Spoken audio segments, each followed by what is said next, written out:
Dengan adanya kemelimpahan tumbuhan ya, itu menjadi potensi yang sangat luar biasa ya untuk negara kita dan untuk diri kita pada khususnya ya. Kita bisa mengambil manfaat, kita bisa mengembangkan menjadi hal yang lebih berguna ya, lebih apa ya, bermanfaat dari segi ekonomi ya, dari segi kesehatan, dari segi apapun ya yang bisa kita manfaatkan dari tumbuhan. Sebetulnya tumbuhan itu menjadi bagian atau bisa dikatakan kebutuhan yang kaitannya dengan kebutuhan primer pada manusia sebetulnya ya. Jadi kalau kebutuhan primer itu tidak melulu tentang harta ya, tidak melulu tentang uang ya, tapi terkait apa yang dibutuhkan oleh tubuh kita. Maksudnya gimana, Bu? Ya contoh ya, kita ini kan butuh bernafas ya, butuh oksigen. Di mana mutlak tubuh kita kalau tidak ada oksigen, semuanya tidak akan menjadi baik ya. Artinya akan mengalami gangguan-gangguan dalam tubuh kita, dalam proses metabolisme dalam tubuh kita.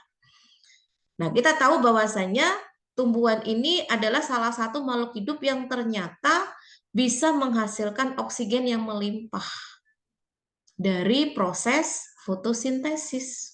Nah, itu. Jadi ada semacam simbiosis mutualisme di sana.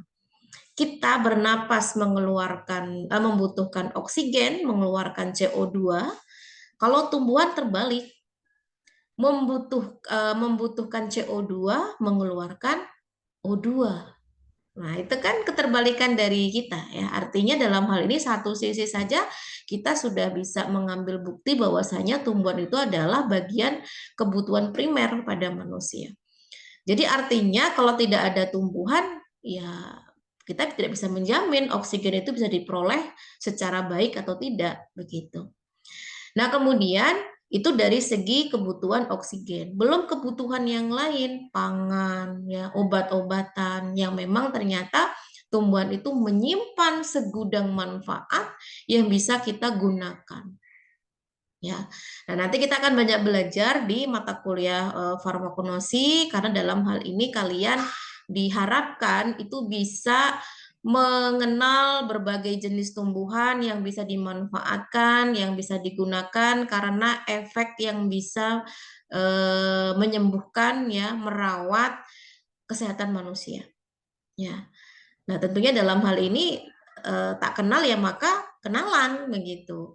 Jadi banyak di antara kita di lingkungan rumah kita saja itu banyak sekali tuh jenis tumbuhan yang tumbuh. Tapi kita tidak tahu namanya apa ya, karakteristiknya bagaimana, manfaatnya apa. Nah, ketika kita melihat info-info yang mungkin ada di TV, di sosmed, yang menyatakan tumbuhan tersebut, tumbuhan X misalkan bisa menyembuhkan diabetes, baru kita bilang, loh ini kan ada di pekarangan kita, oh ternyata kita bisa memanfaatkan untuk sehari-hari. Nah, baru seperti itu. Ya, jadi setidaknya dalam hal ini kalian bisa mengenal berbagai jenis tanaman yang bisa dimanfaatkan untuk kesehatan. Nah, tadi saya mengatakan tak kenal maka kenalan. Artinya, kenalan di sini tidak hanya sekedar tahu jenis tanamannya apa, tapi dari segi karakteristik tumbuhan tersebut secara umum ya, secara spesifik itu kalian harus tahu. Karena dalam hal pemanfaatan tidak boleh keliru. Jangan sampai nanti kalian beranggapan yang berbeda dengan sumbernya. Ya, sumber mengatakan kalau tanaman apa namanya babandotan ya tahu ya itu bisa memberikan efek untuk pengobatan anti diabetes misalkan ya. Nah, kalian belum tahu tanaman bebandotan itu yang mana gitu. Nah, dalam hal ini dengan belajar kita untuk morfologi tumbuhan, kita bisa mengkarakterisasi apakah betul tumbuhan itu adalah sesuai yang dimaksud ya. Jadi jangan asal menyebutkan, jangan asal menggunakan kalau kita belum tahu jenis tumbuhan itu, golongan tumbuhan apa dan karakteristiknya seperti apa ya. Nah, kemudian kita akan belajar banyak ya di morfologi tumbuhan. Jadi sebelum kita menelaah lebih lanjut apa itu tumbuhan ya, kita harus tahu dulu morfologi itu apa. Sebetulnya istilah morfologi itu tidak hanya berlaku untuk tumbuhan ya. Semua makhluk hidup itu bisa dipelajari dari segi morfologi. Karena morfologi itu kan diambil dari bahasa Yunani kuno ya, dari kata morpe. Jadi morpe itu bentuk. Logi itu berasal dari kata logos ya, artinya ilmu. Jadi kita ingin mengetahui karakteristik bentuk dari tumbuhan tersebut kalau itu objeknya adalah tumbuhan ya. Jadi dalam hal ini kita akan melihat secara fisik ya dan struktur dari tubuh tumbuhan tersebut. Apa saja yang dilihat? Semua bagian dari tumbuhan. Karena tumbuhan yang bisa dilihat secara mata kita secara langsung itu kan organ-organnya ya yang nampak dari luar gitu. Apa saja secara umum kan tumbuhan punya organ daun, organ batang, organ akar ya, bunga, buah dan lain-lain. Nah, ini adalah bagian-bagian yang bisa kita pelajari terlebih dahulu sebelum kita mengetahui, sebelum kita menggunakan ya dari organ-organ yang ada pada tumbuhan tersebut untuk berbagai macam kebutuhan kita. Ya, terutama dalam ilmu kefarmasian itu adalah untuk pengembangan obat herbal ya yang bisa dikategorikan memiliki resiko yang lebih rendah ya. Bukan berarti nggak ada risiko ya, tetap ada, tetapi dia lebih rendah begitu. Lebih ramah dengan kesehatan kita. Nah, nanti kita akan banyak belajar terkait itu ya. Nah, sebelum lanjut ya, kita sering menggunakan istilah tumbuhan, kita sering menggunakan istilah tanaman ya, meskipun itu mengkerucut ke pengertian yang sama.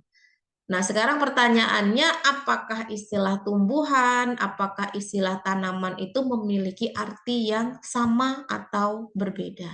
Ya, silakan siapa yang akan menjawab? Riza Bu, Riza Kak Bu. Bu, Ya, silakan dari Siska dulu. Ya, Siska, apa itu jadi tumbuhan, apa itu tanaman? Ya, apa mungkin memiliki arti yang sama? Ayo. eh, jadi tumbuhan sama tanaman tuh mereka sama-sama flora, Bu, tapi ada pembedanya. Kalau tumbuhan itu mereka berkembang biaknya secara alami tanpa ada campur tangan manusia atau pembudidayaan. Kalau tanaman itu dia flora yang berkembang karena adanya campur tangan manusia atau dilakukan pembudidayaan. Gitu.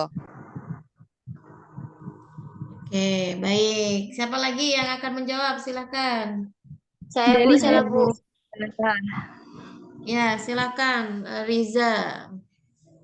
Ya, sebenarnya sama aja sih Bu, seperti Siska tadi. Kalau tumbuhan itu kan flora yang tumbuh dan berkembang secara alami tanpa adanya campur tangan manusia dan pembudidayaan. Kalau tanaman dia flora yang tumbuh dan berkembang karena adanya campur tangan manusia atau dilakukannya secara pembudidayaan.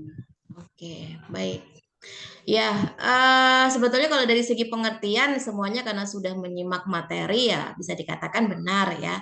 Namun dalam hal ini perlu digarisbawahi ya. Kenapa ini perlu dibedakan dalam hal pemanfaatan nantinya untuk jenis-jenis tanaman tersebut? Apakah dia termasuk tumbuhan atau dia termasuk tanaman begitu? Pasti ada alasannya. Jadi poin yang perlu dipahami adalah perbedaannya dulu ya, perbedaan antara tumbuhan dan tanaman. Ini sangat penting sekali nantinya ketika kita akan memilih jenis tanaman tertentu atau tumbuhan tertentu. Satu, apakah tumbuhan atau tanaman itu tumbuh secara liar? Ya, liar itu artinya tidak ada campur tangan manusia. Ya, di pekarangan rumah kita, di kebun atau di sawah, di mana yang memang itu tanpa adanya usaha manusia untuk menumbuhkan, dia tumbuh bebas ya, tumbuh liar. Nah, sedangkan kalau yang ada campur tangan itu dikenal dengan istilah tanaman. ya. Artinya memang sengaja manusia atau kita gitu ya menyediakan lahan, mungkin tanahnya di apa sih kalau dalam bahasa pertanian itu ya digemburkan dulu, kemudian disiapkan untuk tempat-tempat pembibitan, kemudian usia berapa itu nanti dikasih pupuk yang mungkin ada tambahan zat tertentu dan sebagainya sampai proses panen. Ya, kita harus bisa membedakan itu. Nah, dalam hal ini tujuannya apa? Ketika pada saat kita menggunakan sumber bahan alam tersebut, kita tahu jenis tanaman yang akan kita gunakan. Jadi kalau harus jelas, mana nih yang harus kita atau yang bisa kita prioritaskan pilih ya, tumbuhan atau tanaman. Nah, yang jelas yang ada campur tangan manusia gitu. Karena dalam hal ini penting sekali kita tahu asal-usulnya, sumbernya dari mana, bibitnya bagaimana ya. Bahkan kalau dalam ilmu pertanian itu dari galur apa itu harus jelas ya. Ini sangat menentukan kualitas dari tanaman tersebut. Ya, jadi jenis tanamannya itu harus diketahui, bahkan harus jelas ya. Nah, kemudian usia ya. Usia kapan tanaman tersebut akan dipanen. Lah kalau tumbuh liar kita nggak tahu kapan ini dia mulai tumbuh dan kapan dia akan panen seperti itu. Semua pasti berdasarkan atas tebakan saja ya. Oh ini sudah saatnya panen nih. Tapi kalau tanaman yang memang kita sengaja tanam, kita tahu kapan saya mulai pembibitan, kapan saya mulai pemberian pupuk sampai betul-betul dia siap untuk dipanen. Ya, umur panen dapat ditetapkan apakah 3 bulan, 4 bulan atau berapa dan itu tentunya ada perlakuan-perlakuan yang memang membuat mereka seragam ya. Nah, kemudian lingkungan itu dapat disesuaikan ya. Nah, kalau tumbuh liar kan nggak disesuaikan. Kadang kedapat air, kadang enggak, kadang dapat makanan, kadang enggak ya. Kadang mungkin ada apa itu serangan hama dan sebagainya. Tapi kalau yang dalam kondisi terkontrol ya itu semua masih bisa disesuaikan ya. Artinya dari kebutuhan airnya terpenuhi, kebutuhan nutrisi terpenuhi, bahkan beberapa perlakuan yang bisa menghambat atau istilahnya menghindari ancaman-ancaman terhadap predator-predator yang bisa membunuh tanaman tersebut. Ya, nah ini memang perlu diperhatikan. Lalu kalau saya punya tanaman liar di belakang rumah, emang nggak boleh dimanfaatkan? Ya boleh. Nah dalam hal ini perlu kita garis bawahi. Maksudnya pemanfaatan di sini yang memang nantinya akan digunakan sebagai bahan obat. Ya, yang tentunya kalau bahan obat ini kan tidak cukup sekali 2 kali ya pemanfaatannya gitu ya. Artinya harus dalam jumlah yang besar. Ya kalau untuk kebutuhan nutrisi sehari-hari ya bisa-bisa aja ya. Tapi dalam hal ini yang memang nantinya akan dimanfaatkan sebagai bahan obat seperti itu ya. Jadi keseragaman itu menjadi poin penting. Makanya kalau kalian melihat atau pernah mendengar ada petani yang memang dia sengaja menanam misalkan 1 hektar tanaman yang memang nantinya akan dijual atau yang akan secara khusus disetorkan ke industri tertentu itu memang benar seperti itu ya. Jadi industri pun tidak akan sembarangan menentukan bahan baku untuk pembuatan produknya ya atau asal beli ya istilahnya di pasar A, pasar B, pasar C yang kita nggak tahu keaslian galurnya seperti apa. Sama-sama tanaman jahe, tapi itu saja masih bisa dikategorikan berbagai macam jenis jahe begitu. Nah, keseragaman ini bisa dicapai ya, bisa diwujudkan dengan menanam secara massal dan dikendalikan. Artinya ada faktor-faktor yang mendukung untuk pertumbuhan tanaman tersebut gitu ya. Biasanya seperti itu ya kalau untuk industri besar yang memang membutuhkan bahan baku biasanya dia akan mencari pemasok yang memang sengaja menanam dalam jumlah yang besar lalu disetorkan ke industri tersebut untuk dijual ya atau dijadikan bahan baku seperti itu. Nah, sekarang kita akan mengenal terlebih dahulu ya beberapa karakteristik tumbuhan atau tanaman ya. Jadi sebetulnya ini mata kuliah yang bukan hal yang asing ya, bagian-bagian yang bukan hal yang asing, karena sebelumnya saya yakin kalian sudah pernah mendapatkan materi ini meskipun berbeda penyebutan untuk mata pelajarannya. Kalau dulu waktu di SMK atau SMA kan mata pelajaran ya, atau mungkin waktu masih SD, SMP, SMA itu saya yakin sudah pernah dikenalkan ya apa itu tumbuhan ya. Jadi saya hanya apa ya istilahnya flashback kembali saja terkait apa yang sudah kalian pahami di pembelajaran-pembelajaran sebelumnya ya. Jadi tumbuhan, hewan, manusia ini tidak bisa dikategorikan dalam satu kerajaan yang sama ya. Kita sama hewan memang memiliki beberapa kemiripan yang bisa dikategorikan dalam satu kerajaan yang sama, yaitu kerajaan animalia. Tetapi kalau pada tumbuhan enggak, ya. Jadi tumbuhan itu masuknya ke kerajaan plantae atau kerajaan tumbuhan. Ada perbedaan secara prinsip antara animalia dan plantae. Ya, kalau plantae ini memiliki kemampuan yang bersifat autotrof, sedangkan kalau animalia itu heterotrof. Ya, maksudnya apa? Autotrof dia mampu membuat makanan sendiri. Bukan berarti seperti kita mandiri masak mie di dapur, enggak, bukan itu maksudnya. Artinya di sini autotrof itu mampu menggunakan bahan-bahan yang ada di dalam tubuh si tumbuhan itu, lalu ditambah dengan faktor-faktor di luar ya, yang itu bisa membentuk sumber makanan yang bisa digunakan untuk kelangsungan hidup tumbuhan tersebut. Kalau kita kan nggak mungkin bisa. Kita bahan dasarnya pun kita ambil dari luar tubuh kita, bukan yang ada di dalam tubuh kita, ya.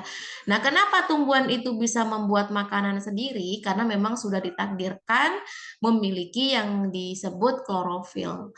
Jadi klorofil inilah yang nantinya akan diproses dalam proses fotosintesis ya dengan bantuan sinar matahari, CO2 yang nantinya akan menghasilkan karbohidrat sebagai sumber makanan tumbuhan tersebut. Zat sisanya adalah CO2. Nah, ini adalah prinsip fotosintesis pada umumnya ya. Nah, dalam hal ini apakah semua sumber energi yang digunakan yang dihasilkan atau sumber makanan yang dihasilkan itu untuk tumbuhan sendiri? Ya enggak. Pasti ada bagian yang disimpan di dalam tumbuhan tersebut, entah itu di daun, di batang, di akar, di buah dan sebagainya. Itu yang bisa kita manfaatkan ya. Nah, kalau hewan nggak bisa, manusia juga nggak bisa ya. Tetap membutuhkan makhluk hidup yang lain, makanya disebut sebagai makhluk heterotrof ya. Nah, kemudian kalau tumbuhan ini ya sulit untuk disamakan dengan kerajaan animalia yang bisa berpindah tempat sebebas mungkin gitu. Kalau mereka nggak bisa ya. Artinya ketika ada ancaman, ketika ada predator, dia hanya memanfaatkan apa yang dimiliki di dalam tubuhnya ya. Dia memiliki senyawa-senyawa yang mungkin bisa beracun untuk predatornya ya, senyawa-senyawa yang bersifat toksik sehingga dia dijauhi oleh hama, dijauhi oleh predator-predator yang bisa memakannya. Makanya memang dalam hal ini butuh pihak manusia untuk merawat gitu ya. Kalau ingin bisa dimanfaatkan maksimal.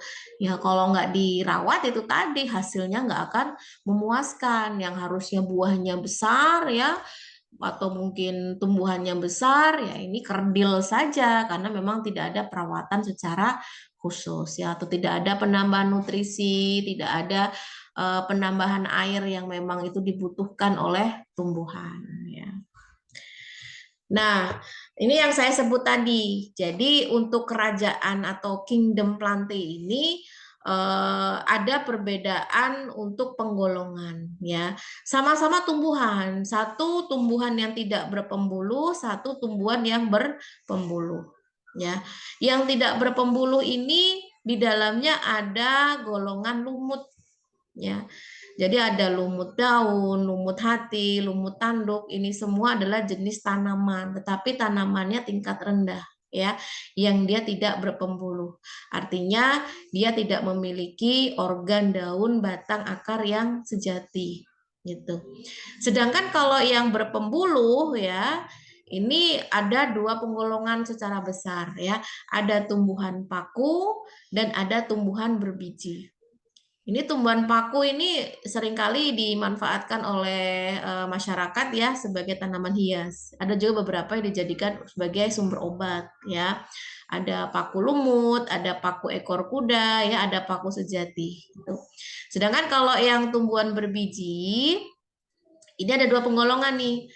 Ada yang biji terbuka, ada biji tertutup ya.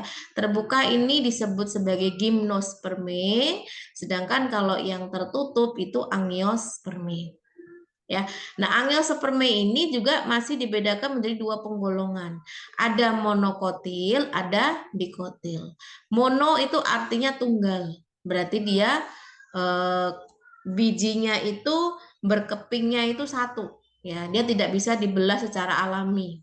Sedangkan kalau dikotil itu kepingnya dua, artinya tanpa ada upaya kita membelah dia sudah bisa dibelah secara secara alami begitu ya. Makanya ada yang berkeping satu, ada yang berkeping dua. Nah, dalam hal ini kalian harus bisa membedakan secara umum. Karena rata-rata tanaman yang digolongkan ke dalam monokotil dan dikotil itu memiliki karakteristik yang sama.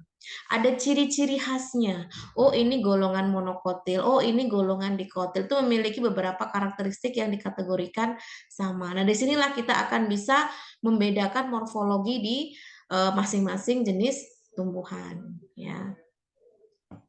Nah, yang pertama itu adalah tanaman atau tumbuhan yang berbiji ya. Jadi di sini kalau sudah disebutkan istilah berbiji ya berarti dia memiliki biji ya. Jadi kelompok tumbuhan yang berpembuluh ya, yang memang di dalamnya itu ada jaringan pengangkutnya, organ-organ yang terbentuknya itu semuanya sejati dan memiliki biji. Nah, apa sih bedanya keduanya ya antara tumbuhan berbiji terbuka dan biji tertutup? Ya, kalau yang terbuka ya jelas, namanya juga terbuka ya, bijinya tidak ditutupi oleh bakal buah. Sedangkan kalau yang bijinya tertutup, berarti bijinya ada di dalam bakal buah itu.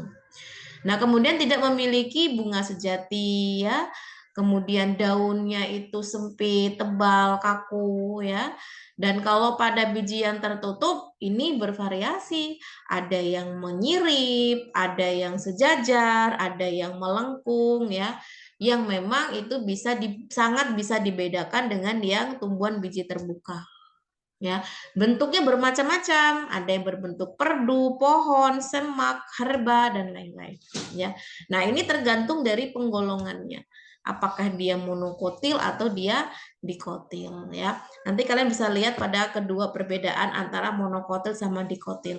Tadi saya menyebutkan kalau yang monokotil itu kan hanya satu ya, satu bentuknya tuh bijinya berkeping satu. Tapi kalau dikotil dia dua ya. Nah, ini kalau kalian pernah membuka biji mangga ya, itu ketika serabut-serabutnya dibersihkan, dibuka ya selaputnya itu pasti secara otomatis di dalamnya bijinya itu sudah bisa dibuka. Ya, itu artinya berkeping dua. Tapi kalau kalian pernah punya biji beras ya, itu kan biji ya. Itu nggak bisa dibelah secara alami, itu nggak bisa. Ya, kecuali dipatahin ya. Nah, itu membuktikan kalau memang jenis beras atau padi itu masuk ke dalam monokotil ya, sedangkan yang dikotil itu yang memang bijinya bisa dibelah secara alami. Nah, daunnya yang menjadi karakteristik yang bisa dijadikan pembeda ya. Kalau yang dikotil itu bervariasi, ada yang menyirip, menjari ya. Nah, tapi kalau pada monokotil itu kebanyakan dia bentuknya sejajar, melengkung ya, seperti padi itu kan daunnya melengkung. Kemudian seperti jagung itu juga melengkung ya. Sejajar artinya dia masuk ke dalam monokotil. Tapi kalau yang dikotil ya lihat seperti daun mangga, kemudian daun alpukat ya, daun jeruk, semuanya bentuknya menyesuaikan dari jenis apakah dia dikotil atau monokotil. Nah, kemudian berkas pengangkut. Nah, ini nanti kalau berkas pengangkut kita akan belajar di anatomi ya, karena secara morfologi tidak kelihatan.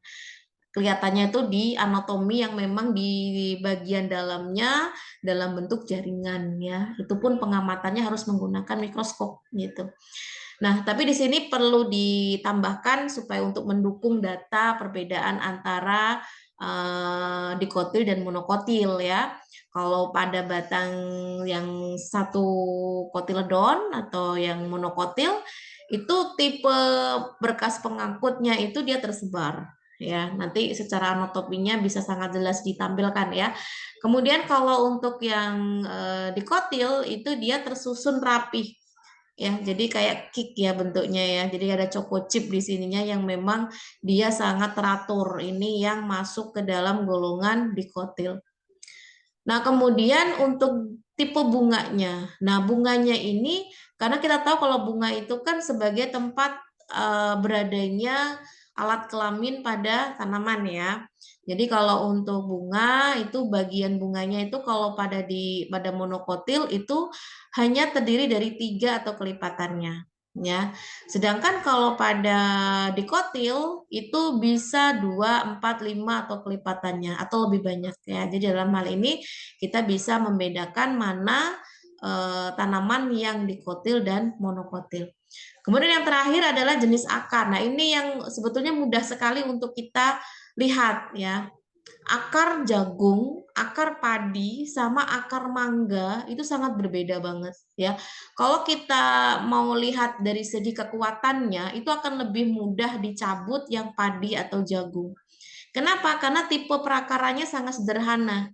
Dia tidak memiliki apa namanya tudung akar, tidak memiliki bagian yang masuk ke dalam yang sangat panjang ya. Tapi kalau pada monokotil ini apa namanya serabut-serabutnya lebih banyak tapi dia lebih dangkal ya. Sedangkan kalau yang dikotil itu serabut-serabutnya mungkin lebih sedikit tapi ada bagian yang masuk ke dalam. Jadi inilah yang membuat tanaman itu sangat kokoh, lebih kokoh ya dibandingkan dengan yang monokotil seperti padi dan jagung tadi. Apalagi kalau jenis dikotilnya itu tanamannya sudah bertahun-tahun, waduh itu pasti butuh alat bantu ya untuk mencabutnya begitu. Nah, dalam hal ini memang untuk beberapa jenis-jenis tanaman yang umurnya itu ketika dikatakan sudah siap panen itu menunggu besar gitu ya, sudah menunggu kokoh, tentu tidak bisa kan kita ambil semua, ya kita manfaatkan organ-organnya. Mana nih yang bisa menguntungkan untuk kebutuhan kita? Apakah daunnya, apakah akarnya, apakah bunganya? Kan nggak mungkin ya kita ambil utuh tumbuhan yang sudah besar lalu kita manfaatkan semua, itu kan ya selain mengeksploitasi sumber bahan alam ya tentunya dalam hal ini merepotkan gitu ya. Tapi paling tidak kita bisa tahu nih setiap organ mana yang bisa dimanfaatkan yang memiliki efek tertentu untuk kesehatan ya. Beda cerita kalau itu adalah yang monokotil, kita bisa mengambil keseluruhan dari jenis tanaman tersebut ya, yang bisa dimanfaatkan dari batang, daun, akar yang memang ukurannya pun juga lebih minimalis ya, atau kita kenal sebagai herba. Nah, herba itu kan semua bagian dari tumbuhan itu disebut herba ketika kita akan memanfaatkan untuk bahan tertentu, entah itu untuk pangan, entah itu obat dan sebagainya macam ya.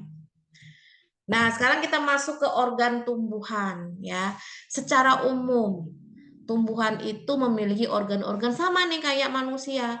Kita punya organ tangan, punya kepala, punya apa kaki ya yang memang itu memiliki fungsi yang berbeda-beda namun dalam satu kesatuan membentuk individu yang utuh yakni manusia. Nah, sama tumbuhan pun juga begitu. Organ-organ yang dimiliki oleh tumbuhan pun juga memiliki fungsi yang berbeda, tetapi untuk menuju kesatuan yang sama, yaitu utuhnya tumbuhan tersebut. 1 daun, 2 batang, 3 akar, 4 bunga, 5 biji. Nah, coba di antara kalian mungkin masih ingat nih materi yang pernah kalian simak atau mungkin materi yang dulu-dulu yang masih melekat di ingatan kita. Untuk apa sih daun? Untuk apa sih batang? Untuk apa sih akar? Untuk apa sih bunga? Dan untuk apa sih biji bagi si tumbuhan itu, ya? Karena tentunya kita memiliki organ itu tidak bukan sesuatu yang kebetulan, ya. Kebetulan tumbuhan punya punya daun, ya, bukan kebetulan, emang itu sudah ditakdirkan punya, dan itu memiliki fungsi yang sangat-sangat penting bagi tumbuhan. Oke. Nah, sekarang siapa yang akan menjawab untuk yang daun, ya?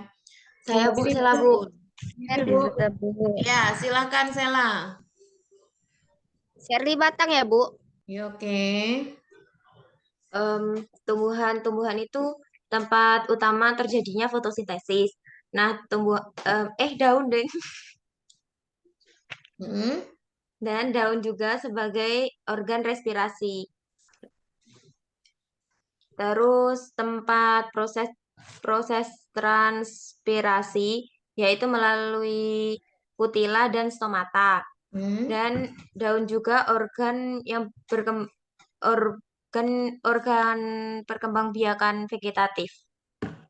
Yaitu Oke. contohnya tunas adventif pada cocor bebek.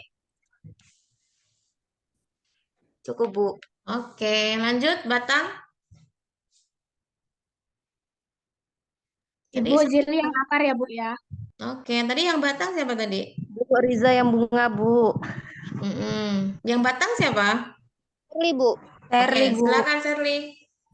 Batang sih untuk mendukung bagian tanaman yang ada di permukaan tanah seperti daun, bunga, buah, biji, dan daun. Dan memperluas bidang asimilasi melalui percabangan sebagai wadah transportasi air dan unsur hara serta hasil asimilasi. Tempat penimbunan zat makanan kadang-kadang bisa sebagai alat perkembangan biakan. Sudah, Bu. Oke, akar? Zirli Bu, untuk akar fungsinya itu sebagai absorpsi air, nutrisi sebagai garam mineral yang terlarut di dalam tanah. Kedua itu sebagai penopang tegaknya tanaman. Yang ketiga itu penyimpanan cadangan makanan. Seperti pada wortel, ubi jalar, dan bengkuang. Terus yang keempat itu sebagai respirasi, contohnya pohon bakau. Yang kelima itu alat perkembangbiakan secara vegetatif. Itu. Oke, bunga. Kalau yang bunga itu fungsinya tempat terjadinya penyerbukan gamet jantan dan betina, menghasilkan biji, dan ada beberapa tumbuhan sebagai pelindungan dalam kondisi kurang air atau bougainville. Oke. Biji? Fitria Bu, izin Oke, jawab. silakan. Fungsi biji yang pertama yaitu alat perkembangbiakan yang utama yaitu mengandung calon tumbuhan baru yaitu lembaga, dan pada umumnya biji terdiri dari kulit biji yaitu spermodermis, yang kedua tali pusar, funiculus, dan yang terakhir inti biji nucleus seminis. Bu. Oke, baik. Ya, secara umum ya, memang itulah fungsi dari masing-masing organ tumbuhan. Jadi kalau kita membahas organ tumbuhan ini nggak cukup ya satu pertemuan ya, karena masing-masing organ ini pasti memiliki karakteristik yang berbeda-beda, bagian yang berbeda-beda, baik secara morfologi maupun secara anatominya. Nah, dalam hal ini juga yang perlu diperhatikan ketika kalian belajar tentang farmakonosi ini, yang perlu dihafalkan itu tidak hanya dari bahasa lokal, ya, tapi juga bahasa ilmiahnya atau bahasa Latinnya ya, karena kebanyakan sains itu merujuk pada bahasa-bahasa Latin gitu. Daun, nah itu nanti kita lebih banyaknya menyebutnya adalah folium. Batang itu kaulis, ya. Akar itu radix, ya. Bunga flos, biji semen. Jadi harus paket ya. Jadi kalau nanti ada instruksi silahkan amati folium, kalian nggak bingung, aduh folium itu yang mana? Nah itu. Jadi harus paham daun itu folium, batang itu kaulis, akar itu radik dan seterusnya ya. Nah, kalau bisa dikatakan ini adalah pengetahuan yang sifatnya dasar banget ya. Artinya di antara kita yang nggak belajar secara formal pun itu ketika kita berada di alam itu kita sudah tahu gitu ya bagian-bagian dari tumbuhan. Oh ini daunnya, oh ini batangnya, oh ini bunganya, oh ini akarnya dan seterusnya. Karena memang itu adalah organ-organ pokok yang dimiliki oleh tumbuhan. Mengenai modifikasi itu yang akan disesuaikan dengan jenis tumbuhannya, termasuk golongan apa dia. Apakah dia jenis termasuk tumbuhan lumut, paku, ya, berbiji tunggal atau berbiji double ya, ada yang monokotil atau yang dikotil. Di sini maksudnya double itu artinya berkeping dua ya, bukan bijinya ada dua, bukan berkeping dua ya. Oke, kita bahas yang daun ya. Tadi sudah disebutkan dan benar ya, semuanya benar. Jadi daun itu memang sebagai tempat terjadinya fotosintesis ya. Tadi di awal saya menyebutkan kita ini ada hubungan yang baik dengan tumbuhan, di mana tumbuhan itu ketika mau berproses fotosintesis itu yang dibutuhkan adalah CO2. Ya, CO2 yang diambil dari alam sebagai bahan fotosintesis yang nantinya akan menghasilkan energi ya dari proses tersebut yang nanti akan digunakan untuk kebutuhan tumbuhan itu sendiri, lalu mengeluarkan zat sisanya berupa oksigen. Nah, oksigen ini kan sesuatu yang berharga untuk tubuh kita ya. Makanya ketika siang hari itu kita akan terasa sangat menyejukkan ketika di bawah pohon. Ya, karena memang banyak sekali oksigennya dalam proses fotosintesis. Ya. Nah, ketika kita bernapas pun kan kita mengeluarkan CO2. Nah, itu akan diambil oleh tumbuhan. Jadi ada hubungan yang baik atau dikenal dengan mutualisme ya. Namun beberapa tumbuhan juga itu menggunakan daun itu tidak hanya untuk fotosintesis ya, untuk transpirasi, penguapan ya. Jadi penguapan ini sangat diperlukan pada saat musim yang memang harus terjadi banyak gas yang dikeluarkan ya, baik itu melalui stomata atau melalui kutikula yang ada di permukaan batang dan daun ya. Nah, selain itu juga sebagai organ perkembangbiakan vegetatif ya. Artinya dalam hal ini beberapa jenis tumbuhan itu ketika kita ingin memperbanyak tumbuhan tersebut itu tidak harus dari biji, tidak harus dari tumbuhan utuh yang kita tanam, enggak. Cukup dari daun saja itu udah bisa membentuk atau memunculkan tunas baru. Ya, itu yang dikenal dengan istilah tunas adventif itu yang sering kita lihat itu pada tanaman cocor bebek ya, yang memang ketika kita letakkan saja di tempat yang mungkin cocok untuk tumbuhan itu tumbuh, ya itu akan tumbuh dengan baik ya, hanya dengan meletakkan daun saja, karena memang daunnya itu di setiap tepi-tepinya itu sudah ada bakal-bakal yang bisa tumbuh menjadi cocor bebek yang baru dan sempurna, artinya bisa membentuk akar, membentuk batang, membentuk daun ya. Itu untuk organ daun atau folium. Nah, untuk jenis-jenis tanaman tentunya memiliki berbagai macam tipe ya. Dilihat dari bagian-bagian dari daun tersebut ya. Yang pertama adalah daun lengkap. Jadi daun lengkap ini ya tentunya lebih lengkap ya dibandingkan dengan yang lain gitu ya. Memiliki bagian helai ya, ini helai ini ya, atau lamina. Kemudian memiliki tangkainya, kemudian memiliki pelepahnya ya. Pelepah ini yang biasanya menempel pada batang ya. Nah, biasanya ini juga menjadi karakteristik untuk tumbuhan tertentu. Tidak semua punya pelepah gitu ya. Kalau kita kan lebih seringnya pelepah itu selalu terbesitnya adalah pisang. Memang benar. Daun pisang itu kan memiliki pelepah ya yang dia memeluk si batangnya itu. Dan dalam hal ini fungsinya untuk melekatkan daun pada batang ya. Nah, kemudian ketika ada kalanya memang ini digunakan sebagai tempat di mana tunas itu akan muncul atau akan berkembang ya. Ini tergantung dari jenis tanamannya apa. Nah, kemudian yang kedua, daun tidak lengkap. Daun tidak lengkap itu berarti ada bagian yang tidak dimiliki.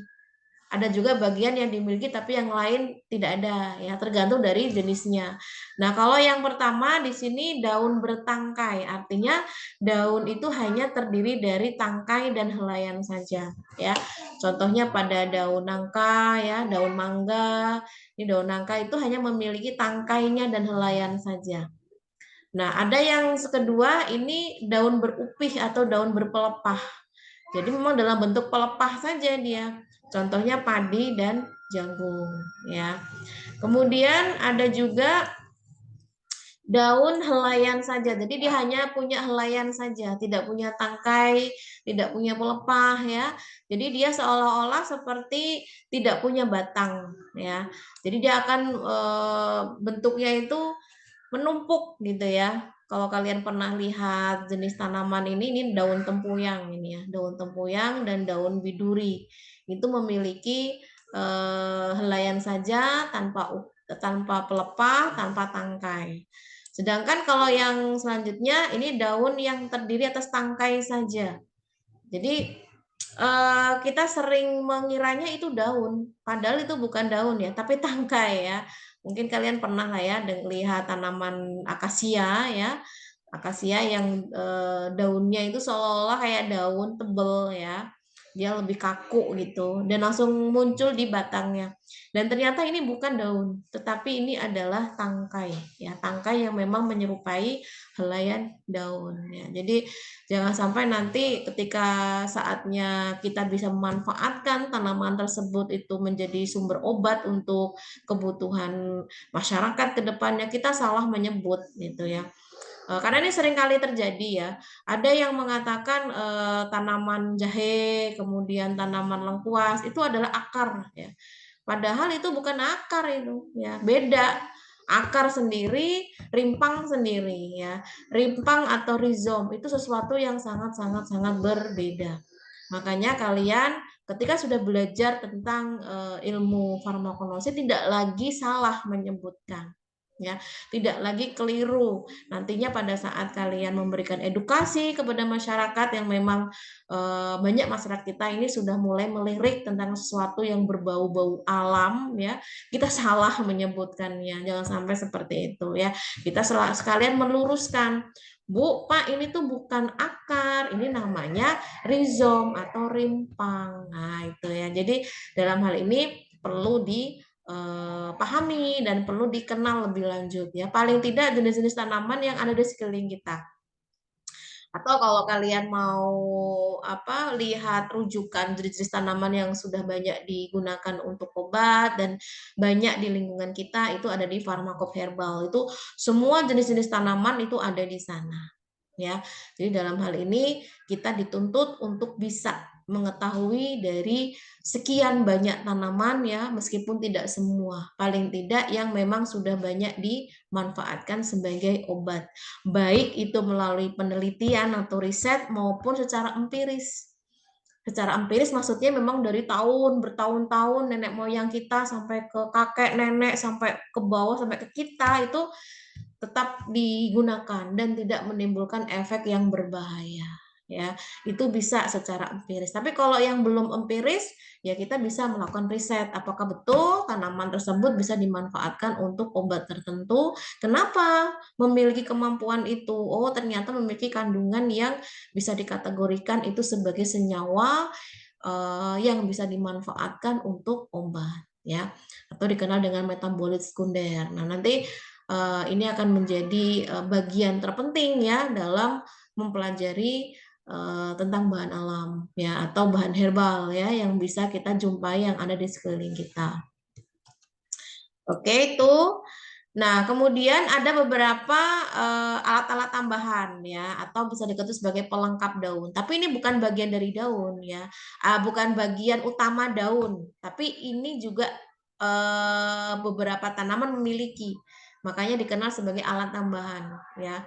Misalkan seperti yang disebut sebagai stipula ya. Stipula ini atau daun penumpu ini paling banyak bisa ditunjukkan pada daun mawar ya atau daun nangka ya. Jadi ada kayak selaput tipis ya, ini bukan berarti tidak ada manfaatnya ya.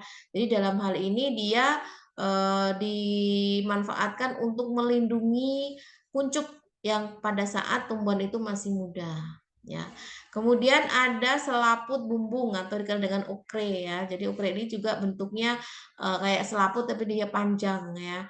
Jadi ini digunakan juga sebagai pelindung ya, pelindung bagi tumbuhan tersebut karena dia itu ada di bagian ujung ya, di ujung tanaman. Kemudian ada lidah-lidah atau kita kenal ligula. Nah, ini yang seringkali pada jenis rumput-rumputan ya, yang bentuknya dia kayak selaput seperti ini. Kemudian ada rambut-rambutnya ya. Jadi dalam hal ini dia itu berfungsi sebagai pelindung ketika ada air hujan, itu dia tidak langsung masuk ke dalam bagian batang yang akhirnya bisa menyebabkan proses pembusukan. Jadi akan ditangkal dulu dengan adanya ligula. Nah, ini adalah contoh-contoh alat-alat tambahan yang dimiliki oleh tumbuhan untuk melindungi dirinya sendiri. Karena mengingat tumbuhan itu kan berbeda dengan animalia. Ketika hujan bisa lari, bisa berteduh ya. Tapi kalau tumbuhan kan tidak bisa. Jadi harus melindungi dirinya sendiri dengan apa-apa yang dimiliki oleh tumbuhan itu, baik secara morfologi maupun secara anatominya. Nah, kita belajar tentang bentuk daun ya. Bentuk daun ini juga disesuaikan dengan jenis tumbuhannya seperti apa. Karena berdasarkan beberapa penggolongan ya, bentuk daun ini yang pertama itu berdasarkan letak bagian daun yang lebar ya. Lebarnya itu di bagian mana? Ada 4 golongan nih. Yang pertama, bagian lebarnya ada di tengah-tengah. Jadi bagian tengah itulah yang lebih lebar ya. Jadi ada yang disebut sebagai daun bulat ya, jadi bentuknya bulat seperti ini. Ada daun bunga perisai, ada bunga lagi daun ya. Daun perisai, ada daun jorong ya. Ada daun memanjang, ada daun lanset, ada daun yang bulat. Jadi semua ini adalah masuk ke dalam kategori bentuk terlebar daun yang ada di bagian tengah ya. Jadi kita harus tahu setiap jenis-jenis tanaman itu bentuk daunnya seperti apa. Nah, yang kedua itu bagian yang terlebarnya terdapat di bagian tengahnya ya. Jadi bagian tengah yang memang bisa dikategorikan ada pangkal daun yang tidak bertoreh ya. Kemudian ada pangkal daun bertoreh atau berlekuk. Bertoreh itu berlekuk ya. Nah, kalau yang tidak bertoreh itu dia kayak rata seperti ini, ya. Jadi ada disebut sebagai bulat telur, ya, ada segitiga, ada delta, ada belah ketupat, ya. Jadi bentuk daun itu pun juga bisa dijadikan sebagai pengklasifikasian atau penggolongan, ya, untuk mengkarakteristik dari macam-macam jenis tumbuhan. Nah, kemudian bagian yang terlebar di atas tengah-tengah ya. Di atas tengah-tengah. Jadi istilahnya yang berlebar itu ada di bagian atas tengah-tengah. Itu ada bulat telur terbalik ya, ada jantung terbalik, ada segitiga terbalik, ada bentuk spatula atau sudip karena memang mirip sudip ya. Nah, ini juga masuk ke dalam golongan bagian daun yang memiliki bagian yang terlebar di atas tengah-tengah ya. Nah, kemudian ada juga bagian yang terlebar dari pangkal sampai atas sampai ujung ya, itu sama lebarnya, sejajar dia. Ya. Ini paling banyak ditemukan pada jenis tanaman monokotil ya. Ada yang berbentuk garis ya, pita, ada yang bentuk pedang ya, ada berbentuk paku, jarum. Nah, ini adalah bagian yang terlebarnya itu dari pangkal sampai ujung itu sama, sejajar ya. Tuh. Nah, kemudian ujung daun. Tadi itu kan lebar daun, sekarang bagian ujungnya. Ujungnya ini saja pun bervariasi ya. Ada yang ujungnya runcing, ada yang meruncing, beda ya. Runcing sama meruncing itu juga beda-beda. Runcing itu artinya dia to the point ya, jadi langsung gitu. Jadi tidak ada lekukannya. Kalau meruncing itu berproses ya, melekuk dulu baru runcing. Kalau ini enggak, ini langsung ya. Ada tumpul, ada membulat ya. Ini adalah bagian dari ujung daun yang bisa dibedakan. Ada juga yang bentuknya rompang ya, terbelah, ada juga yang bentuknya berduri. Saya yakin lah di antara kalian tuh sudah pernah melihat jenis-jenis tanaman memiliki daun yang berbagai macam ini ya. Nah, kemudian pangkal daun ya. Pangkal daun ini juga bervariasi bentuknya. Ada yang bentuknya runcing, meruncing ya, tumpul, membulat, rompang, berlekuk. Ini semua tergantung dari morfologi bentuk daun untuk masing-masing tanaman ya. Lalu susunan tulang daun ya. Nah, tulang daun ini yang kalau pada manusia itu seperti rangka. Fungsi rangka itu kan bisa membentuk tubuh ya, memperkuat tubuh untuk kokoh. Nah, sama rangka atau tulang daun itu juga akan membuat tanaman itu daun-daunnya itu menjadi kokoh dan tidak mudah rusak. Ya, selebihnya secara fisiologi ya berfungsi untuk proses metabolisme di dalam tumbuhan tersebut ya. Jadi dengan adanya tulang daun ini, itu membentuk daun itu jelas bentuknya seperti apa. Dia akan mengikuti rangkanya. Seperti kita buat layang-layang itu kan mau dibuat seperti apa, ini kan menyesuaikan dengan apa namanya bambu-bambunya itu ya, mau dibuat seperti apa. Nah, sama tulang daun pun juga seperti itu. Nah, dalam hal ini tentunya setiap daun juga memiliki karakteristik tulang daun yang berbeda-beda. Tapi secara umum ya memiliki yang namanya bagian pangkal daun, ini pangkal daun ya. Kemudian tulang daun primer. Jadi tulang daun primer ini yang paling dekat dengan pangkal daun. Nah, biasanya untuk tulang daun primer ini yang dia menghubungkan antara ujung dan pangkal, ya. Nah, kemudian ada cabang-cabangnya. Nah, ini seperti sirip ikan ya. Cabang-cabangnya ini disebut sebagai tulang daun sekunder. Nah, kalau tulang daun sekunder bercabang-cabang lagi disebut tulang daun tersier. Ya, ini adalah tulang daun yang dimiliki untuk memperkokoh bentuk daun sehingga nampak lebih jelas gitu ya. Nah, kemudian jenis tulang daun ya. Jenis tulang daun ini juga bermacam-macam nih. Jadi kalau untuk tumbuhan yang dikotil tentu bisa dibedakan secara jelas dengan yang monokotil ya. Ini menyesuaikan bentuk daun sebetulnya. Kalau yang dikotil itu kan ada yang berbentuk sejajar, menyirip, menjari ya. Ada juga yang monokotil itu dia lebih banyaknya sejajar ya atau melengkung begitu. Pasti tulang daunnya pun mengikuti bentuk daun tersebut ya. Nah, di sini contoh seperti tulang tunggal ya, berarti dia memang bentuknya tunggal seperti ini. Dia tidak ada cabang-cabangnya. Atau bentuknya menyirip. Nah, kalau menyirip kan berarti ada cabang-cabangnya, ada primer, ada sekunder itu tadi, ya. Nah, menjari ini mengikuti alurnya, dia seperti bercabang tapi dia menyerupai tulang daun primernya, ya. Kokoh, dia lebih kokoh juga. Jadi kayak membentuk jari gitu ya. Ada juga yang melengkung ya, ini mengikuti. Kemudian ada juga yang sejajar ya, ada yang sejajar melengkung, ada yang sejajar menjari. Ini semua sangat ditentukan jenis dari tanaman itu. Makanya dengan kita tahu bentuk-bentuknya, kita bisa mengidentifikasi yang ada di lingkungan kita itu masuk kategori yang mana. Apakah kategori jenis daun yang bentuknya menyerip atau jenis kategori bentuk yang menjari atau sejajar. Nah, kita harus tahu gitu ya. Kemudian ada juga tipe daun ya. Nah, tipe daun ini kita lihat dari segi tepinya ya, bagian pinggirnya itu. Apakah tepi daunnya itu rata atau ada lekuk atau torehnya ya. Sehingga dalam hal ini itu bisa menjadi karakteristik untuk jenis daun. Karena bentuk daun itu kan bagian dari morfologi ya. Jadi harus tahu sedetil-detilnya dari ujung sampai pangkal, pangkal sampai ujung itu harus tahu dari bentuk tepinya, bentuk tulang daunnya, bahkan bentuk daunnya itu harus jelas ya.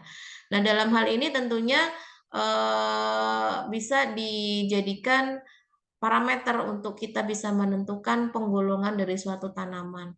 Biasanya tanaman itu bisa dikategorikan memiliki kekerabatan atau istilahnya itu penggolongan yang sama kalau memang memiliki karakteristik yang sama, hampir sama. Itu biasanya digolongkan dalam satu golongan yang sama, ya.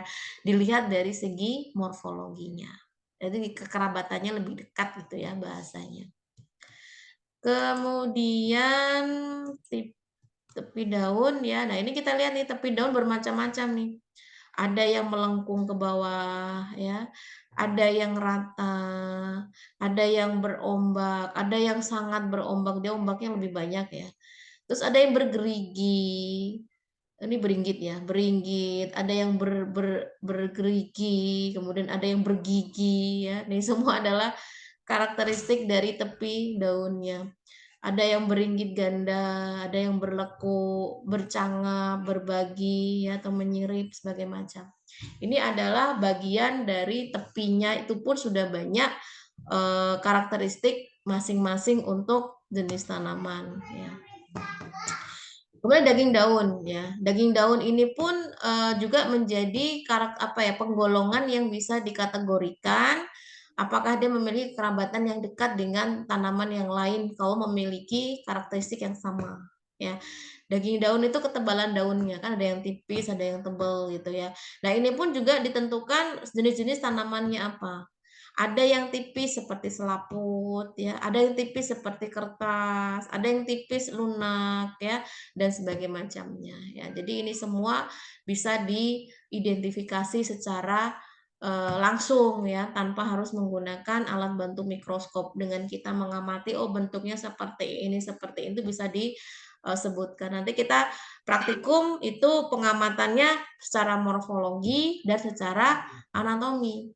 Kalau morfologi dengan cukup kita mengamati secara fisik, bentuknya seperti apa ya, tipenya seperti apa, kalau dia folium, bentuk daunnya seperti apa dan sebagainya macam ya.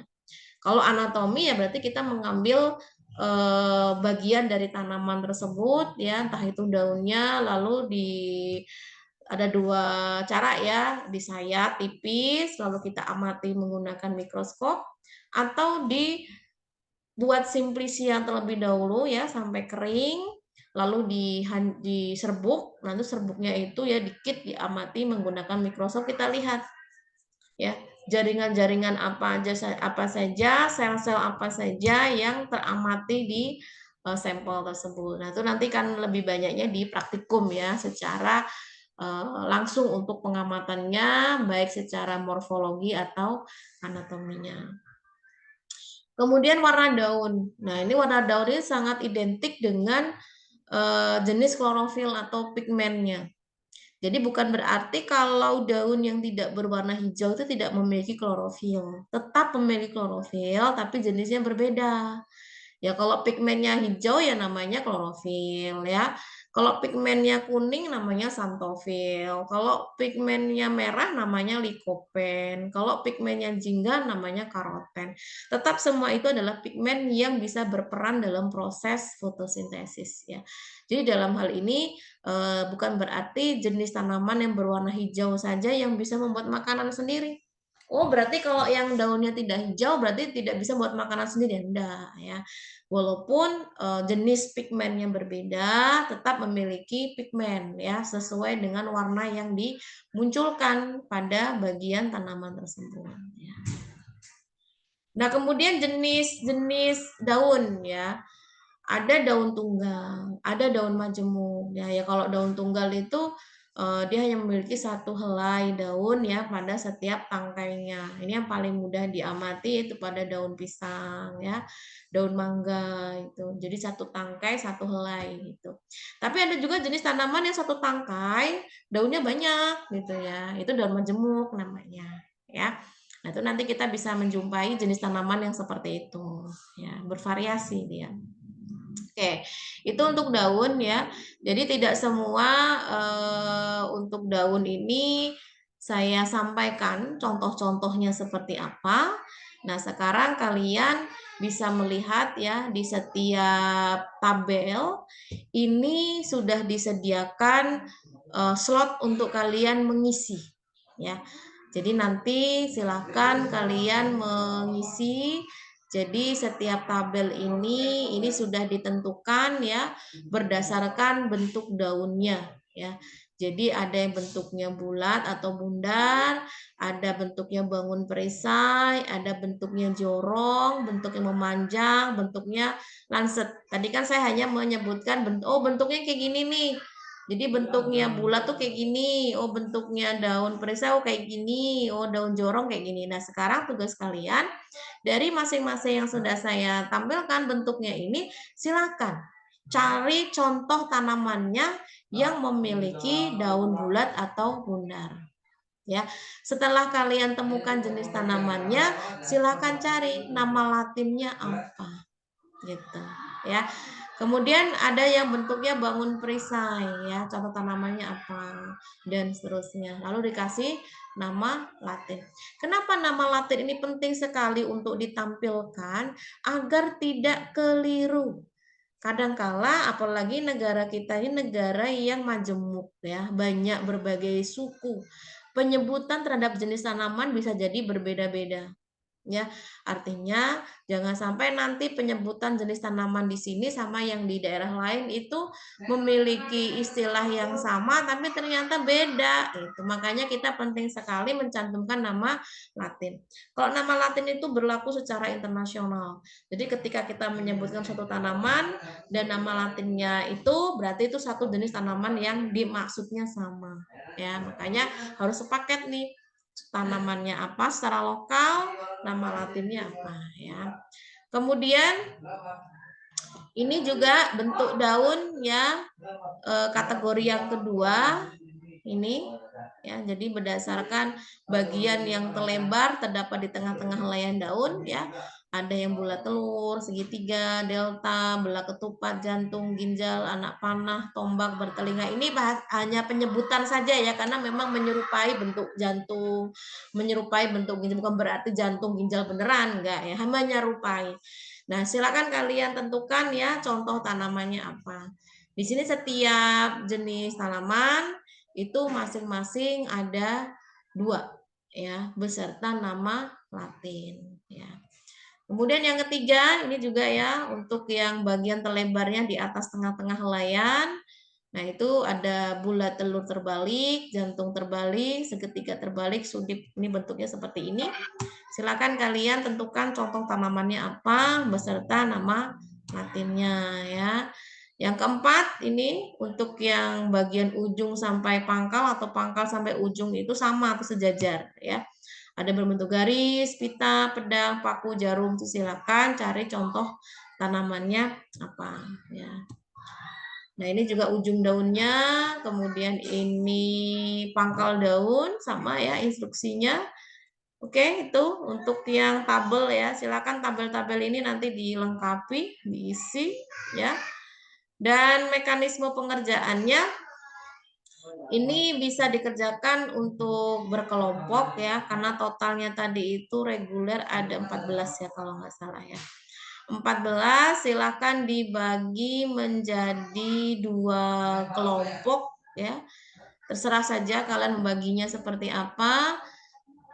Nanti per kelompok itu harus mengerjakan sesuai dengan tabel-tabel yang sudah disediakan. Tapi saya minta nanti ditambahin satu ini lagi ya, satu kolom lagi siapa yang mengerjakan. Jadi misalkan untuk tanaman bunga bulat telur ya, tanamannya apa, nama latinnya apa, nanti di sini tulis PJ-nya. Jadi misalkan PJ-nya di sini Siska, misalkan tulis di situ. Jadi jelas siapa yang mengerjakan. Makanya saya tidak ingin ada yang tidak mengerjakan dalam satu kelompok. Jadi silakan kalian berbagi satu dengan yang lainnya agar yang mengerjakan tidak hanya 1 atau 2 orang saja, tapi semuanya harus ikut mengerjakan. Ya, semoga itu dapat dipahami. Sampai sini ada pertanyaan terkait tugas? Ibu, tugasnya ditulis tangan atau berbentuk diketik gitu, Bu? Ini kan nanti saya kasih ya PPT-nya, materinya. Jadi nanti silakan di-copy saja tabelnya dan pertanyaannya. Jadi nanti dibuat semacam apa namanya di Word gitu ya, dipindahkan saja, nanti bisa diketik gitu. Untuk batas waktu pengumpulannya Pengumpulannya minggu depan. minggu depan hari Rabu.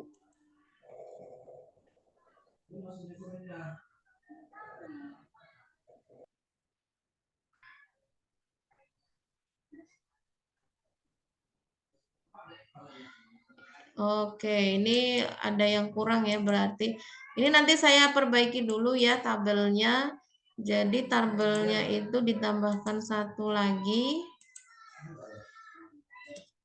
Gambar tanaman. Gambar ya, gambar daunnya seperti apa. Ini gambar daunnya ini maksudnya gambar daun aslinya ya. Nah, artinya nanti bisa ketahuan apakah dia benar-benar benar itu bentuknya bulat atau bundar atau tidak gitu. Nanti kita bisa lihat. Ini boleh diambil dari buku, boleh diambil dari internet, terserah saja ya. Sebagai referensinya saya bebaskan, yang penting jelas ya. Jadi kalau mau diambil dari buku, misalkan kalian mau coba lihat di perpustakaan kampus, kalau nemu ada apa buku terkait morfologi tanaman ya silakan. Nanti bisa difoto ya tanamannya bentuknya kayak mana gitu ya. Atau kalau mau di internet juga banyak kan, malah tanamannya kekinian jadi lebih berwarna gitu ya. Oh bentuk daunnya seperti ini, kemudian bentuk pangkal daunnya seperti ini gitu ya. Jadi lebih kelihatan gitu. Oke, sampai sini ada yang mau ditanyakan?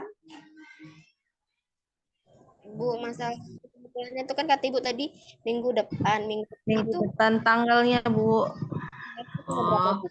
Ya, sebetulnya target saya setiap pekan itu kan satu ini ya, satu kalian mengisi tabel ya. Harapannya sih setiap satu pekan itu ada outputnya. Jadi misalkan pekan 2 ya, pekan 2 ini kan kalian belajar tentang daun. Nah, berarti dalam akhir pekan itu ini apa namanya tugas itu dikumpulkan. Nah, tapi kan saya memberikan informasinya kan pekan 3 dan berapa 2 3 apa 3 4 ya, lupa saya. Itu selama 2 pekan itulah dikerjakan. Ini masih daun, belum nanti yang batang itu. Karena memiliki karakteristik yang berbeda-beda. Jadi menunggu 2 pekan itu selesai itu boleh dikumpulkan. Artinya begini, meskipun saya memberikan kesempatan 2 pekan, tapi kalau nggak dicicil, nanti kaliannya akan menumpuk. Jadi sambil menunggu kita Zoom untuk berikutnya lagi ya di pekan ini, silakan dikerjakan dulu. Jadi nanti ketika pada saat saya nyampaikan Zoom, ada tabel yang harus dilengkapi lagi, itu ini sudah selesai gitu. Jadi tidak menumpuk-numpuk pekerjaan ya. Jadi bisa dikerjakan dalam waktu yang tidak terlalu mepet ya. Karena kan harusnya Zoom ini kan dilaksanakan pekan kemarin ya. Harusnya memang tugasnya diserahkan di saya berikan pekan kemarin, tapi baru kesempatan hari ini ya boleh saja ngumpulnya nanti barengan yang berikutnya. Tapi saran saya kalau memang bisa dikerjakan sebelumnya itu jauh lebih baik ya. Nah, ini kalau mau referensi ya secara buku itu saya sudah menuliskan nih. Jadi yang bikin materi terkait ini itu ada di bukunya Gembong ya. Cari aja buku Gembong itu tentang morfologi tumbuhan ya. Jadi bisa kalian cari ya. Kalau morfologi tumbuhan itu banyaknya bukunya ini ya, buku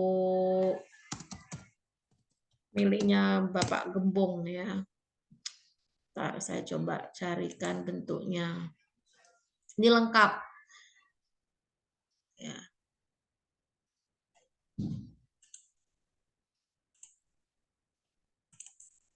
Nah, ini kelihatan kan? Nah, ini adalah buku yang bisa dijadikan referensi ya. Artinya dalam hal ini saya bebaskan saja mau menggunakan buku apa, tapi kalau bisa sih kalian itu setidaknya itu punya buku pokok ya, buku pegangan. Ya memang itu bisa dijadikan referensi untuk kalian sendiri ya. Dan apakah saya meminta untuk kalian beli yang asli, yang ya terserah aja ya. Artinya kan banyak tuh ya di apa, entah di Shopee, entah di mana yang memang itu menjual buku yang memang tidak ori juga ada, yang ori juga ada. Ya sesuai kemampuan kalian saja. Kalaupun memang mampu yang ori ya silakan, kalau enggak juga ya enggak apa-apa ya. Karena dengan punya buku tentunya akan lebih memudahkan kita untuk belajar gitu ya, untuk lebih mengeksplorasi lagi karena yang disampaikan dosen itu tidak semuanya disampaikan. Harus dari kalian sendiri ada upaya untuk mempelajarinya dari sumber yang lain ya. Oke, mungkin itu yang dapat saya sampaikan ya berkenaan dengan bagian atau organ tumbuhan.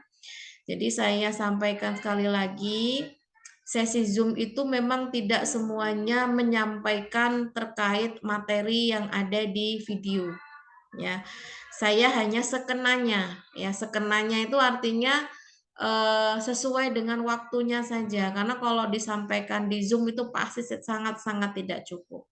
Makanya itu pentingnya ada share materi. Jadi share materi itu kan bebas ya. Tidak menyimaknya itu dalam waktu tertentu, tapi waktu yang sudah disediakan dari sebelum Zoom itu ya. Nah, dalam hal ini untuk lebih memahaminya ya silahkan simak lagi materi video yang sudah saya sharekan ya.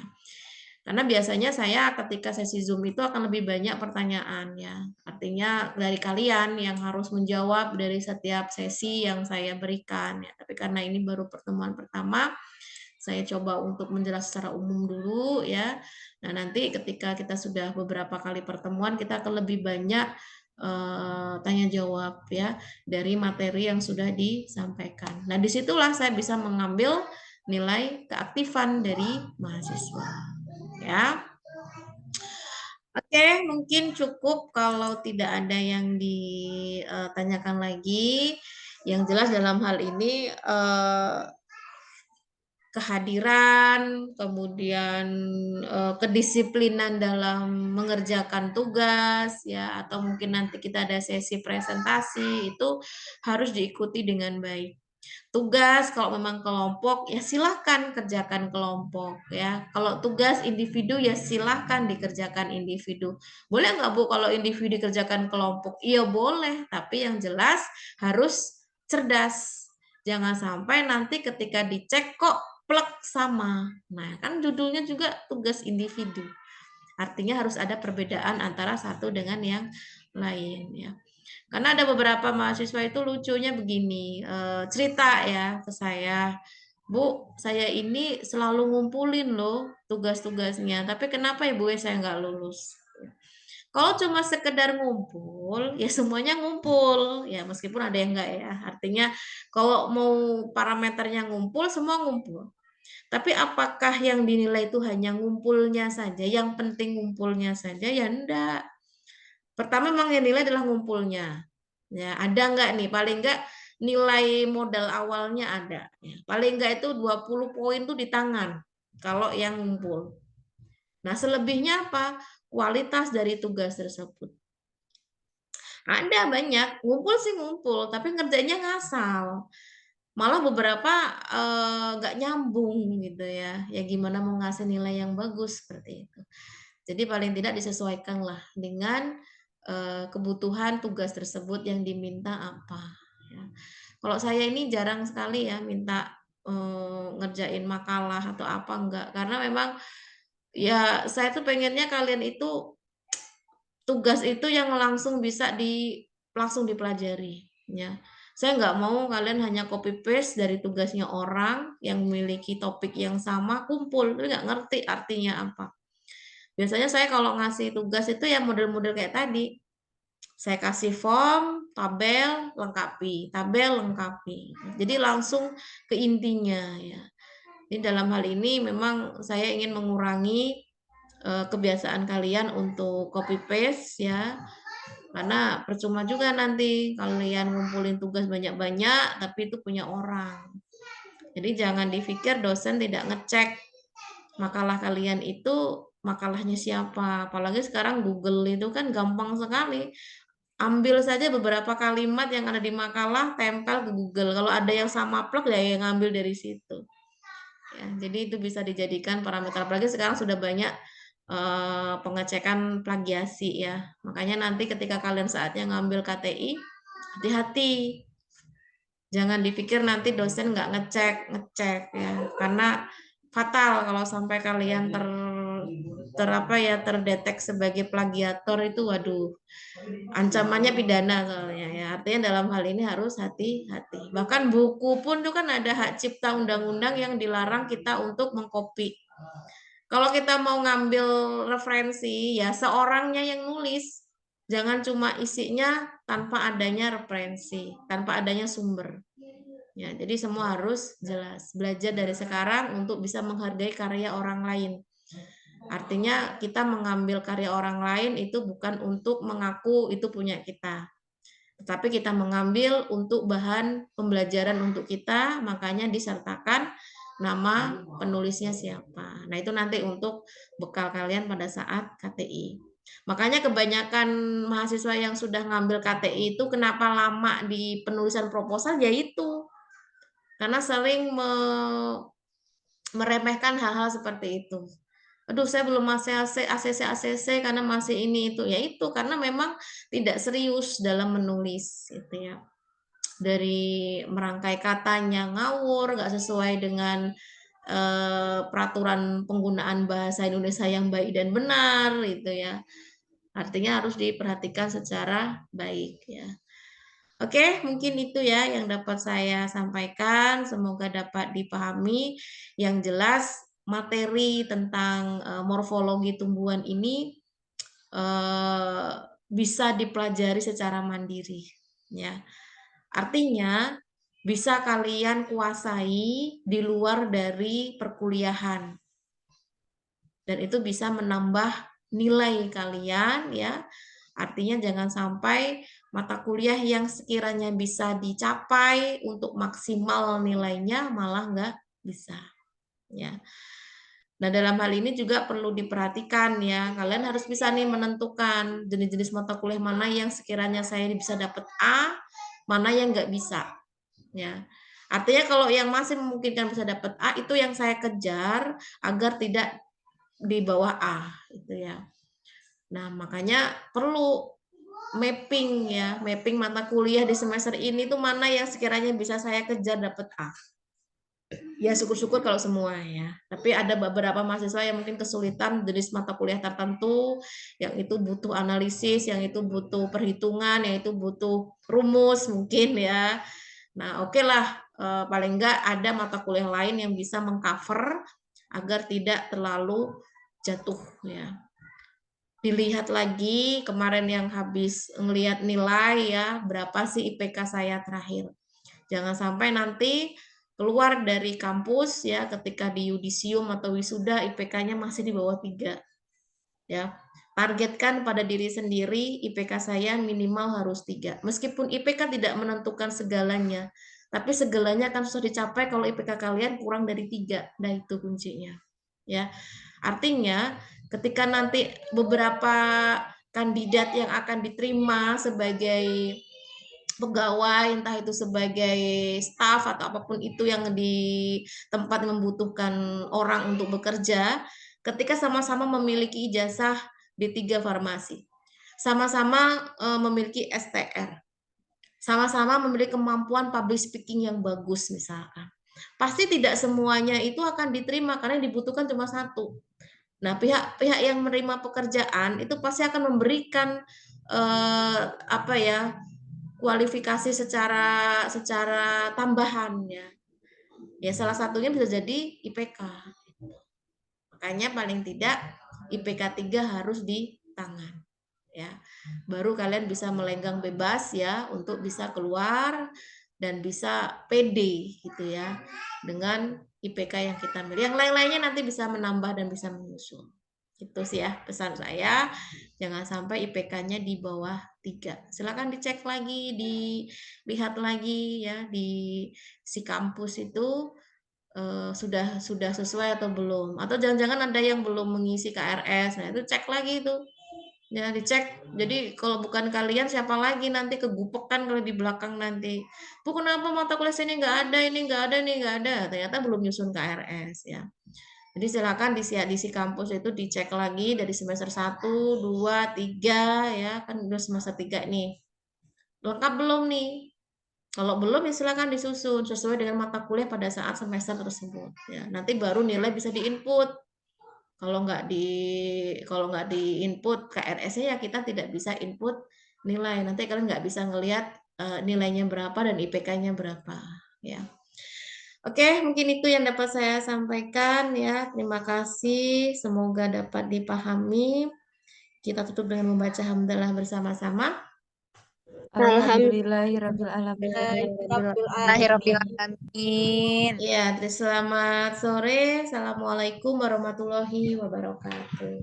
Waalaikumsalam warahmatullahi wabarakatuh. Assalamualaikum Terima kasih, Bu. warahmatullahi wabarakatuh. Terima kasih, Oke, Bu. sama-sama.